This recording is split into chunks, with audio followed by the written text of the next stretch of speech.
Mga kabataan, edad 12 hanggang 15, may kanya-kanya ng bebe. Sana all. Pero hindi.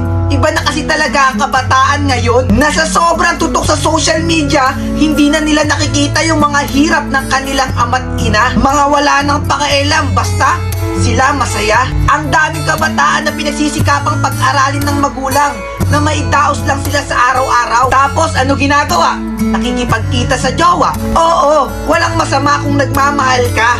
Pero kung ang edad mo ay mura pa, mas unahin mong intindihin at mahalin yung mga taong hirap na hirap kang pag-aralin at pakainin. Oo, kapag nabuntis ka o nakabuntis ka, hindi ka naman iiwanan ng iyong ama't ina. Pero yung pangarap nila na sana isang araw ay makaahon sila, wala na. Kasi yung pag-asa, mayroon ng ibang kailangang buhayin pamilya. Kaya habang bata ka pa, pag-isipan mo muna. Huwag ka magpadala sa tukso habang may oras ka pa. May tamang edad para magjowa o mag-asawa ka.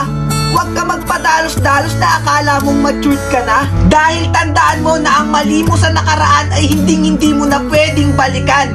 Hindi ka gaya ngayon na kung saan ang kasalukuyan ay pwede mo pang maagapan. Kaya makinig ka.